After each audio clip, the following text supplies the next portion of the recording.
നമസ്കാരം. ഏവർക്കും എല്ലാ ദിവസവും വൈകുന്നേരമുള്ള പോസ്റ്റ് മാർക്കറ്റ് റിപ്പോർട്ടുകളിലേക്ക് സ്വാഗതം. ഇന്ന് ജൂലൈ 23, 2025 ബുധൻ. ഇന്ന് നമ്മുടെ മാർക്കറ്റില് എല്ലാ ലീഡിംഗ് ഇൻഡസ്ട്രീസും നേട്ടത്തോടുകൂടി വ്യാപാരം അവസാനിപ്പിക്കുന്ന കാഴ്ചയാണ് ദൃശ്യമായത്. ഇന്ന് നമ്മുടെ മാർക്കറ്റില് നേട്ടത്തോടുകൂടി വ്യാപാരം അവസാനിപ്പിക്കുവാൻ സഹായകമായത് പ്രധാനമായും 5 ഘടകങ്ങളാണ്. അവ എന്തൊക്കെയാണെന്ന് നമുക്ക് ഈ വീഡിയോയിൽ പരിശോധിക്കാം. ഇന്ന് NSEയിൽ 1356 കമ്പനികൾ നേട്ടത്തോടുകൂടി വ്യാപാരം അവസാനിപ്പിച്ചപ്പോൾ 1285 സ്റ്റോക്കുകൾ നഷ്ടത്തോടുകൂടി വ്യാപാരം അവസാനിപ്പിക്കുന്നതാണ് ദൃശ്യമായത്. നിഫ്റ്റിയെ സംബന്ധിച്ചിടത്തോളം ഇന്ന് 25,200 എന്ന ലെവലിന് മുകളിലായിട്ട് വ്യാപാരം അവസാനിപ്പിക്കുവാൻ സാധിച്ചു. തത്സമയം സെൻസെക്സിന് 540 പോയിന്റുകളുടെ നേട്ടത്തോടുകൂടി തന്നെ വ്യാപാരം അവസാനിപ്പിക്കുവാനും സാധിക്കുകയുണ്ടായി. ബാങ്ക് നിഫ്റ്റിയും ഫിൻ നിഫ്റ്റിയൊക്കെ അതിന്റെ 52 വീക്ക് ഹൈയിലേക്ക് അടുത്തുകൊണ്ടിരിക്കുന്നു.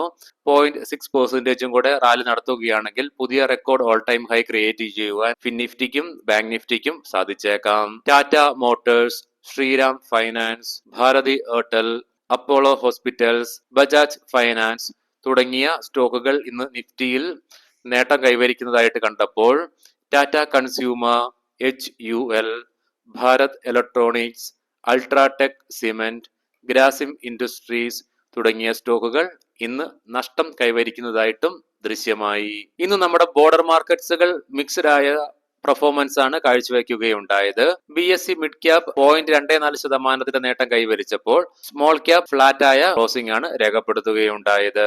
സെക്ടർ വൈസ് നോക്കുമ്പോൾ റിയാലിറ്റി ഇൻഡെക്സിൽ 2.6% ഇടിവ് നേരിടുകയുണ്ടായി. മീഡിയ 1%, FMCGയിൽ 0.5% ഇടിവ്. കൂട്ടത്തിൽ ഇന്ന് റിയാലിറ്റി ഇൻഡെക്സ് ആണ് ഏറ്റവും വലിയ ലൂസറായിട്ട് മാറുകയുണ്ടായത്. തത്സമയം auto, metal, oil and gas, consumer durables, pharma, private bank, PSU bank, telecom തുടങ്ങിയ സെക്ടേഴ്സിൽ 0.5% മുതൽ 1% ഉയർച്ചയും ദൃശ്യമായി. ഇന്നലെ നമ്മൾ കണ്ടു നിഫ്റ്റി റിയാലിറ്റിയുടെ ഭാഗത്ത് നിന്നും മെയിൻ സ്റ്റോക്കില് ആദ്യത്തെ റിസൾട്ട് വന്നത് ഒബ്രോയ് റിയാലിറ്റിയുടേതായിരുന്നു. സോ എക്സ്പെക്ടേഷനെയൊക്കെ മറികടന്നുകൊണ്ട് മോശമായ റിസൾട്ട് വരികയുണ്ടായി.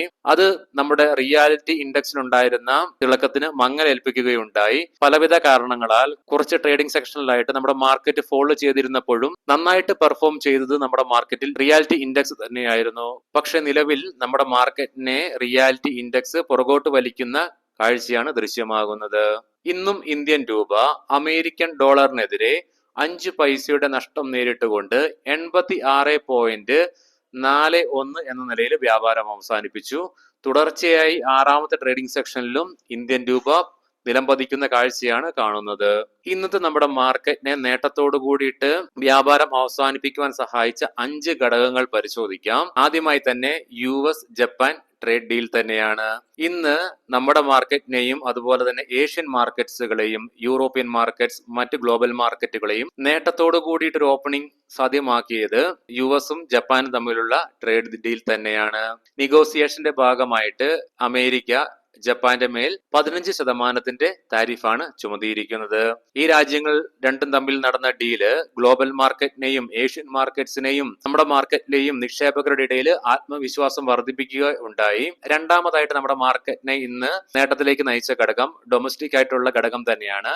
ഇന്ത്യയും UK-യും തമ്മിലുള്ള ഫ്രീ ട്രേഡ് എഗ്രിമെന്റ് നടപ്പാകും എന്നുള്ള അറിയിപ്പുകൾ പുറത്തു വന്നതിനെ തുടർന്ന് അത് നമ്മുടെ മാർക്കറ്റിലെ നിക്ഷേപകരുടെ ഇടയ്ക്കും ആത്മവിശ്വാസം വർദ്ധിപ്പിക്കുകയുണ്ടായി. നിലവിൽ ഇന്ത്യൻ പ്രധാനമന്ത്രി UK-യിൽ ഉണ്ട്. എഗ്രിമെന്റിന്റെ ഭാഗമായിട്ട് ഇന്ത്യ ബ്രിട്ടീഷ് വിസ്കിയുടെയും കാറിന്റെയൊക്കെ ഇന്ത്യയിലേക്കുള്ള ഇറക്കുമതിക്ക് തിരുവ കുറയ്ക്കുമെന്നും തത്സമയം UK-യുടെ ഭാഗത്ത് നിന്നും ഇന്ത്യയിൽ നിന്നും കയറ്റുമതി ചെയ്യപ്പെടുന്ന textiles, electrical vehicles, processed food തുടങ്ങിയ ഐറ്റംസിനൊക്കെ ഡ്യൂട്ടി ഫ്രീ ആക്സസ് നൽകുമെന്നും ഉള്ള എഗ്രിമെന്റ് ആണ് നാളെ നമ്മുടെ പ്രധാനമന്ത്രിയും UK ഗവൺമെന്റുമായിട്ട് സൈൻ ചെയ്യാൻ പോകുന്ന പ്രധാനപ്പെട്ട ഡീൽ. തൽഫലമായിട്ട് ഇന്ന് Tata Motors, textile stocks, exporting കമ്പനികളുടെയൊക്കെ സ്റ്റോക്കില് ഇന്ന് 2% റാലിയും ഇതിന്റെ ഫലമായിട്ട് ദൃശ്യമാവുകയുണ്ടായി. മൂന്നാമതായിട്ട് നമ്മുടെ മാർക്കറ്റിനെ ഇന്ന് നേട്ടത്തോടു കൂടി തന്നെ വ്യാപാരം അവസാനിപ്പിക്കുവാൻ സഹായകമായത് പോസിറ്റീവായിട്ടുള്ള ഗ്ലോബൽ ക്യൂസ് തന്നെയാണ്. Especially Japan US trade deal നടന്നതിനെ തുടർന്ന് അത് മറ്റുള്ള ഏഷ്യൻ മാർക്കറ്റ്സിലേക്കും ആത്മവിശ്വാസം നിക്ഷേപകരുടെ ഇടയിലും മാർക്കറ്റിന്റെ ഇടയിലും വളർത്തുകയുണ്ടായി. തൽഫലമായി തന്നെ എല്ലാ ഏഷ്യൻ മാർക്കറ്റ്സുകളും ഇന്ന് നേട്ടത്തിൽ തന്നെയാണ്. സോ സ്വാഭാവികമായിട്ടും US ജപ്പാൻ ട്രേഡ് ഡീലിന്റെ ആക്ഷൻസ് ഇന്ന് നമ്മുടെ മാർക്കറ്റിലേക്കും റിഫ്ലക്റ്റ് ആയി. നാലാമതായിട്ട് നമ്മുടെ മാർക്കറ്റിന്റെ നേട്ടത്തിന് ഇന്ന് സഹായകമായത് കോർപ്പറേറ്റ് ഏർണിംഗ്സ് തന്നെയാണ്. Q1 റിസൾട്ട് വന്നതിനെ തുടർന്ന് ഇറ്റേണൽ ഉണ്ടായ ഹ്യൂജ് റാലിയും അതുപോലെ തന്നെ പേടിഎമ്മിന്റെ ഭാഗത്ത് നിന്നും നല്ല ഒരു Q1 റിസൾട്ടുകൾ വരികയുണ്ടായി. നമ്മൾ ഇന്ന് പ്രീ മാർക്കറ്റ് റിപ്പോർട്ടിൽ സ്റ്റോക്കിംഗ് ന്യൂസിൽ കണ്ടിരുന്നു. കഴിഞ്ഞ ക്വാർട്ടറിൽ ഇതേ സമയത്ത് 800 ചില്ലറ കോടി രൂപ നഷ്ടത്തിൽ നിന്നും ഈ ക്വാർട്ടറിലേക്ക് വരുമ്പോൾ 100 ചില്ലറ കോടി രൂപ നേട്ടം കൈവരിച്ചു. സോ ഇത് നമ്മുടെ മാർക്കറ്റിലെ പൊട്ടൻഷ്യലിനെ എടുത്തു കാട്ടുകയുണ്ടായി. അത് മാത്രമല്ല ഈ രണ്ട് സ്റ്റോക്കുകളും ഡിജിറ്റൽ സ്റ്റോക്സ് ആണ്. സോ ഈ രണ്ട് സ്റ്റോക്കുകളുടെയും പെർഫോമൻസ് കാണിക്കുന്നത് നമ്മുടെ ഇന്ത്യൻ മാർക്കറ്റിലെ ഡിജിറ്റൽ സ്റ്റോക്സിന്റെ വളർച്ചയ്ക്കുള്ള സാധ്യതകൾ വളരെ ഏറെയാണെന്നാണ്.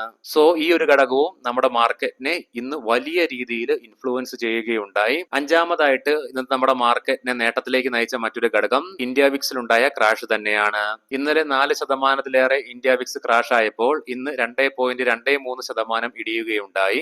10.51 എന്ന നിലയിലാണ് നിലവിൽ ഇന്ത്യ വിക്സ് നിലനിൽക്കുന്നത്. സ്വാഭാവികമായിട്ടും വിക്സ് ക്രാഷ് ആവുമ്പോൾ മാർക്കറ്റിലെ അനിശ്ചിത അവസ്ഥ കുറയ്ക്കുന്നത് കൊണ്ട് തന്നെ ഇക്വിറ്റി ബൈയിങ്ങിനെ അത് ഹ്യൂജ് ആയിട്ട് ഹെൽപ്പ് ചെയ്യും. ട്രേഡേഴ്സിനെ സംബന്ധിച്ചിടത്തോളം എസ്പെഷ്യലി F&O സെഗ്മെന്റില് വിക്സ് ക്രാഷ് ആകുന്നത് ഇരു കൂട്ടരെയും അതായത് ബയേഴ്സിനെയും സെല്ലേഴ്സിനെയും മോശമായിട്ട് തന്നെ ബാധിക്കും. കാരണം പ്രീമിയം ഒക്കെ വളരെ ചീപ്പാണ്. അതുപോലെ തന്നെ മാർക്കറ്റില് വോളറ്റാലിറ്റി കുറയുമ്പോൾ ബയേഴ്സിനും ഒരു ഓപ്പർച്യൂണിറ്റികൾ വളരെ കുറവായിരിക്കും. അതേപോലെ തന്നെ ഓപ്ഷൻ സെല്ലേഴ്സിനെ സംബന്ധിച്ചിടത്തോളം കളക്ട് ചെയ്യുന്ന പ്രീമിയവും അൾട്രാ ലോ ആയിരിക്കും. തത്സമയം വിക്സ് ക്രാഷ് ആവുമ്പോൾ അത് ഇക്വിറ്റി മാർക്കറ്റിനെ അതായത് ദീർഘ ഹ്രസ്വകാല നിക്ഷേപങ്ങൾ നടത്തുന്നവർക്കും സ്വിംഗ് ട്രേഡിംഗ് ചെയ്യുന്നവരെയൊക്കെ സംബന്ധിച്ചിടത്തോളം ഇക്വിറ്റി മാർക്കറ്റിനെ സ്വാഭാവികമായിട്ടും ലോ വിക്സ് ബൂസ്റ്റ് ചെയ്യുന്നത് കൊണ്ട് തന്നെ അവരെ സംബന്ധിച്ചിടത്തോളം വിക്സ് ഇടിയുന്നത് പോസിറ്റീവായ കാര്യം തന്നെയാണ്. സോ സ്വാഭാവികമായിട്ടും ഇന്ത്യ വിക്സും ഇന്ന് നമ്മുടെ മാർക്കറ്റിന്റെ നേട്ടത്തില് ഒരു key role വഹിക്കുകയുണ്ടായി.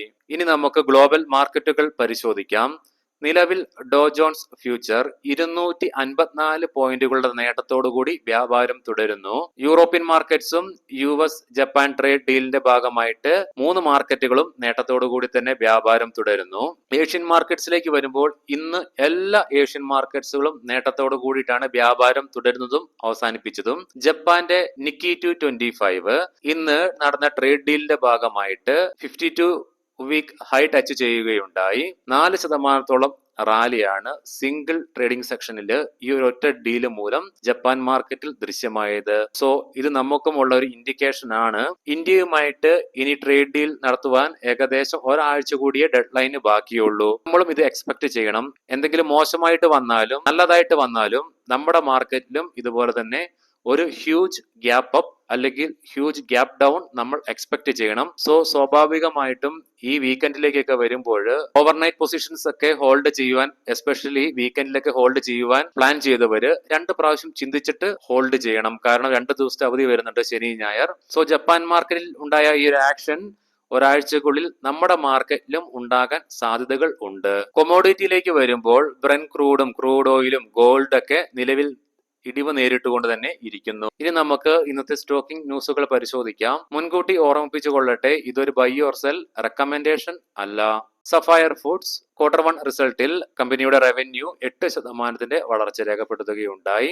Bharat Bijli net profit 80.4% ഉയർച്ച രേഖപ്പെടുത്തിക്കൊണ്ട് 50.31 കോടി രൂപ റിപ്പോർട്ട് ചെയ്യുകയുണ്ടായി. റവന്യൂ ഫ്രം ഓപ്പറേഷൻസ് 33.17% ഉയർച്ചയും രേഖപ്പെടുത്തി.